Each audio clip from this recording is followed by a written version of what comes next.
Eu lembro que uma vez, quando os Estados Unidos atacou o Iraque, ali logo depois das Torres Gêmeas, Hussein, naquela época. Logo depois das Torres Gêmeas, eu falava com a minha namorada da época. Nossa, você viu? Olha o avião dos Estados Unidos. Olha o B-2. Olha o F-18. Então, eu era um entusiasta. Eu achava todas aquelas armas lindas, maravilhosas, mas eu não entendia o que estava acontecendo realmente, né? Então, você vê que hoje o brasileiro comum, você fala de um B-2 para um brasileiro comum, ele não entende de geopolítica, mas devido à massificação da propaganda, ele fala, nossa, esse avião aí dos Estados Unidos pode atacar qualquer lugar sem ser visto, ele é um avião invisível. Então, a visão básica do brasileiro é a visão da propaganda. E o nosso canal, a gente tenta desmistificar isso para levar para a pessoa o seguinte, olha, um B-2 numa guerra real contra um país que pode, né, confrontar os Estados Unidos, é só mais um avião que pode ser derrubado. Será? O B2... Não, o avião mais... Com certeza. O Robertinho tá salvo ainda não, viu? Então me fala, qual que é o avião mais foda que tem? Então, em matéria de tecnologia, o B2 ele tá nessa característica aí. Ó, pronto. De avião mais tecnológico e tudo mais. Mas você tem equivalentes. Você tem o Tu-160 russo, que é um bombardeio tão eficaz quanto. Só que essa mística do stealth, o avião invisível e tal, isso dá pro B2 um pouco de ficção. Só que se o B2 entrar, sobrevoar a China ou sobrevoar a Rússia, hoje ele pode ter grandes riscos aí de ser abatido. Por quê? Porque ele pode ser detectado com radares específicos. Ele não pode ser detectado por um radar no Irã, por um radar no Afeganistão, por um radar no Iraque, mas ele nunca foi colocado à prova contra um país que tem condições de detectá-lo. Nunca. Né, tá? Vamos pensar assim, num lugar que também já tem desenvolvimento militar. Isso. Né? Isso. Se ele passar aqui no Brasil, ali na... Isso. Aqui nada, né? Nada, Aqui ele é invisível nada. mesmo. Pode perceber no radar que tem alguma coisa ali, mas eles não sabem o que é. Tá? Então, tipo assim, aparece ali, o que é isso aí? Não sabemos. Pode ser um fenômeno meteorológico, entendeu? Então, não se sabe o que é, não se pode travar nele. Aqui, se passar aqui, ele é um OVNI. Isso, ele é um OVNI. Com certeza. Com certeza. A galera tá comentando que 200% invisível. Isso, é 200, o B2 é 201% de invisibilidade. Esse é o ponto, né? E aí você vai entendendo esses pontos. Que outra, o que você vai fazer com o B2? Você pode atacar um país com o B2, ele é invisível, mas para você ganhar uma guerra, nunca houve uma guerra que foi ganha com força aérea. Tá? Nunca teve uma guerra que foi ganha com força naval. Elas apoiam. Você tem grandes apoios. Mas a guerra ela é definida a partir do momento que o soldado pisa no chão. É com a incursão... Isso, terrestre. Então você pode ter um avião maravilhoso, lindo, gostoso, um avião com curvas sinuosas, um avião cheiroso, mas... Que amedronta também. Amedronta, né? Mas ele não... Só o medo não é o suficiente. Não, economicamente não é viável. Você vai bombardear um lugar até quando? Entendi. Até destruir ele completamente? É inviável. Então uma hora você tem que colocar o soldado. É nessa hora que a guerra começa. Então o pessoal fala assim, não, foi lá, atacou o Irã. Beleza. Olha como o Irã tá, né? Abaixou e tal, mas ninguém quer colocar soldado lá. Por quê? Porque seria o maior problema hoje em dia você incursionar tropas em terra contra o Irã. E é isso que eles querem. Entendeu? A maior vontade do Irã é que soldado de fora tente entrar no Irã. E aí a gente vai ver uma realidade muito parecida com o que a gente vê hoje na Ucrânia, né? Em Gaza. Então você imagina o problema que é você incursionar no Irã. Então, uma guerra aérea contra o Irã, não tem como você vencer o Irã. Você pode atacar o Irã meses. Você não vai ganhar uma guerra com uma força aérea. Entendeu? Porque precisa do... Isso, mas nessa hora, os Estados Unidos têm uma carta muito poderosa na mão, né? Isso, concordo. A força aérea... Navy SEALs. Isso, os Navy SEALs. Assim, os Estados Unidos... ele tem a força aérea mais poderosa do mundo. Por doutrina. Certo? A doutrina dos Estados Unidos é você ter uma força aérea poderosa para você poder dar apoio aos soldados em terra.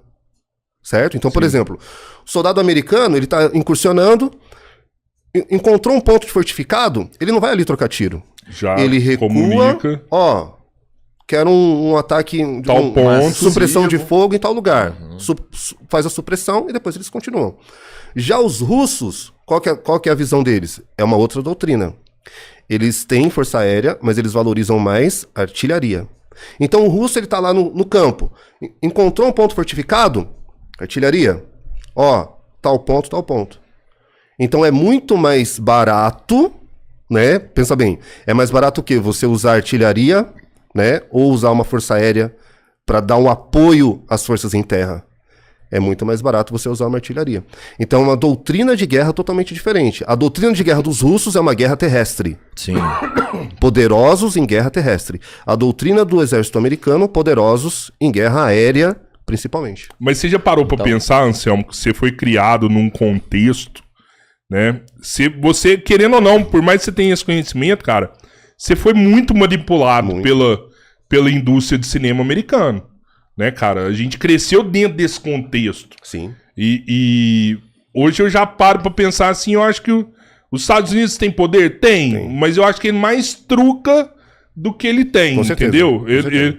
É uma das armas dele, é a arma de trucar, né? E aí ninguém paga pra ver e tal, e aí acaba que ele fica poderoso. Mas, por exemplo, a gente nunca viu a China de hoje performar numa guerra. Sim, com certeza. Que são os caras que ficam caladinhos o tempo todo, que evita porque sabe que custa caro, que sabe que não é necessário porque eles já estão ganhando já.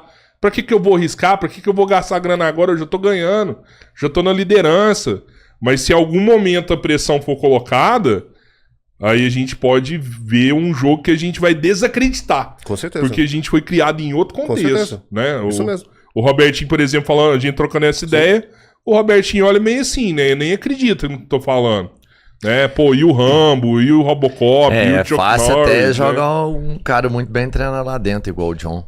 É isso. É. Não, mas você acha então que...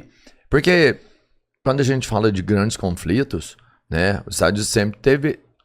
Desde sempre, né? Que os Estados Unidos surgiram como grande nação em quase todos os grandes conflitos. Sim. Se não em todos. Sim. Né? Quando não tem, eles até caçam uma confusãozinha ali acho que pra fazer um teste.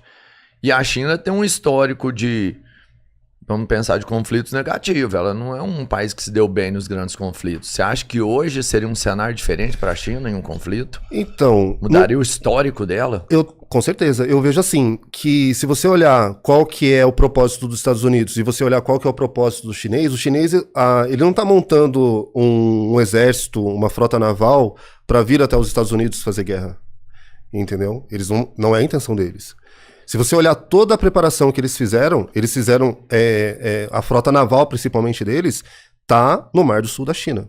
Então você pega os Estados Unidos, que tem uma frota naval gigantesca espalhada pelo mundo todo. Os chineses têm tudo focado num lugar só. Então a guerra que os chineses esperam contra os americanos é uma guerra naquela região. Tá? Então eles primeiro pensam em derrotar os Estados Unidos ali, para se, caso depois eles quiserem expandir alguma coisa. Mas eu penso assim, um porta-aviões, nem precisa ser afundado, tá? Mas um porta-aviões atingido, um destroyer atingido, qualquer tipo de ação que vá contra essa propaganda americana ali naquela região é muito ruim para os Estados Unidos. Vou dar um exemplo. O ataque que o Irã fez contra Israel já foi um golpe na propaganda americana e israelense muito forte, onde as pessoas perceberam que algo não estava certo, né? Você fala nas bases ali. Isso, na questão dos ataques, porque foi vendido que Israel tinha um domo intransponível. Verdade. Entendeu? E a partir do momento que você vê mísseis hipersônicos iranianos atingindo Israel, como a gente viu, você começa a pensar, opa, será que é? Então vamos lá assim, quem tem mais defesa antiaérea? Um porta-aviões ou Israel? Pela lógica, Israel tem muito mais. Sim, né? A propaganda é essa. Certo? Né? Então, se Israel não suportou uma saturação, um porta-aviões não vai suportar. Então, o que eu vejo? A minha visão sobre o porta-aviões, sobre toda essa questão do poderio, né? Numa guerra contra os chineses, os porta-aviões precisariam ficar muito longe e seriam caçados. Então, você imagina você numa guerra, ao invés de você se preocupar em atacar o inimigo, você vai estar preocupado em defender um grande ativo seu. Tá entendendo? Sim. Então, para os Estados Unidos, a imagem do porta-aviões, ela é muito forte. E atingir, danificar ou afundar uma nave dessa, a gente fala nave, né? Um navio desse, para os Estados Unidos seria uma vergonha muito grande. Então, essa é a minha versão.